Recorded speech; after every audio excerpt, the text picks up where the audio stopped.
Hi guys, Reform UK are trying to sell two conflicting narratives. One is that the economy is doing better because of Brexit, and all you have to do is look across the channel at France and Germany. But also at the same time, the economy is not doing very well because the Tories didn't implement the benefits of Brexit. So you can't have it both ways. Now, Reform UK and Richard Tice don't want to talk about the economy. They would prefer to talk about small boats.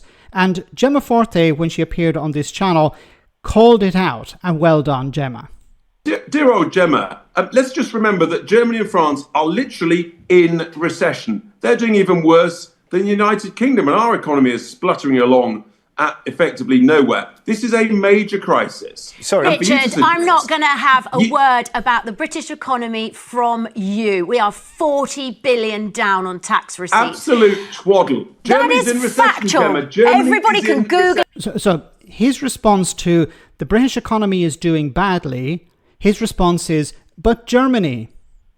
But Gemma's not talking about Germany, she's talking about the British economy as a result of Brexit. Brexit was supposed to improve the situation. Now, of course, Richard Tice will say, oh, it's not improving because the Tories. Go to We're AI. talking about the boats. We're talking about the boats. You're always talking about the boats. The number of crossings this year is up 50%. The boats is a concern, but you are a one-trick pony. At least a dozen people have died.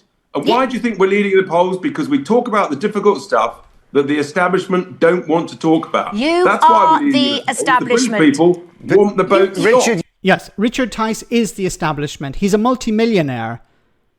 He's somebody with connections to the richest people in the world. He is the establishment. He's privately educated. He is the establishment. Reform UK is not a party of the poor, not a party of the working class. It's a party of the rich for the rich. It's a party of the establishment. You're not in a position to do anything about it. It's easy to make these suggestions when you're not in a position to actually do anything about it right now.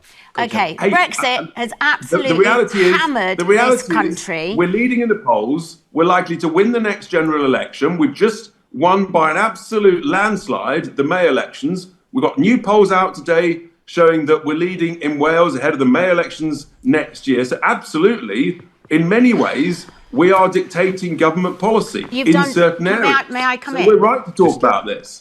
Yes, you've done very well in the council elections, and look how those councils are being run, slashing Lincolnshire flood money, which looks pretty dangerous to me. People leaving because they didn't know what they were in for. Putting 18.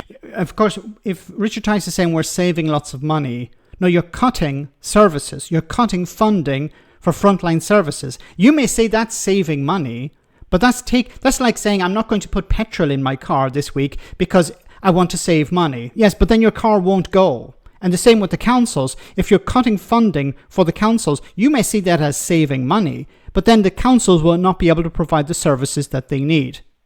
Year-olds in charge, and actually, yes, the general election of this country. Let me tell you, we're doing a great job running those councils. And we're going to... No, you're not. Because a lot of, in a number of cases, councillors didn't turn up when they were supposed to. Some quit after just a few months. In one case, councillors turned up for a meeting late. All the Reform UK councillors turned up late. They demanded that the meeting be restarted. And thankfully, the other councillor said, go F yourself.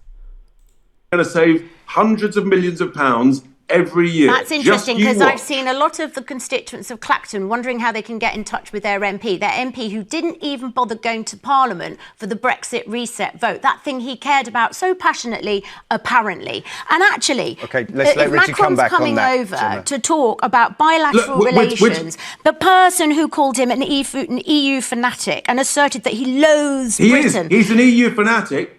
Oh, that'd be helpful. Go and say that to him. Gemma. That's going to sort You do realise that France is going nowhere economically. You do realise Germany's in recession. You do realise they've got major immigration problems of their own. You do realise that actually, if they listen to... Okay, but how is that relevant to what's happening in Britain? Like, how is Germany's economy relevant to Britain? Unless you're talking about trade. But he's trying to sell Brexit, but he doesn't want to talk about Brexit. He wants to talk about immigration. Does Germany and France have immigration issues? Yes, they do. Nobody has said they don't. To us. And if they stop the boats, that would stop the magnet public schoolboys spivs just coming through France. Let's imagine, as well as help us. Let's imagine that this takes place, a constructive discussion takes place between Emmanuel Macron and Nigel Farage. What is the single piece of advice, the constructive advice that Nigel would be offering to Emmanuel? Very simple. Stop the migrant boats, otherwise we'll stop your fishing boats. End of story. Wow. Okay. That's right, we have brilliant. to leave it there. Thank you. Really cohesive. It's called leverage. Really cohesive. Nothing about it. We have to say simplistic populist slogans. Okay. He's a nasty piece of work, isn't he?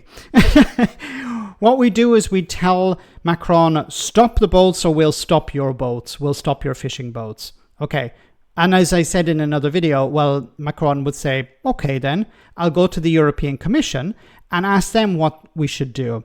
How should the European Commission, the European Union, respond to the UK, to Nigel Farage as Prime Minister? Do you think the British people would be best served by Nigel Farage picking fights with European countries over things that can be easily resolved?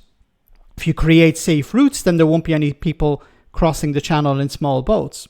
But nobody wants to talk about that. Richard Tice is a joke. He's a member of a joke party, but unfortunately, a lot of people may be willing to vote for this joke party because they're not happy with the incumbent. Let me know in the comment section, guys, what you think, and I'll see you in the next video.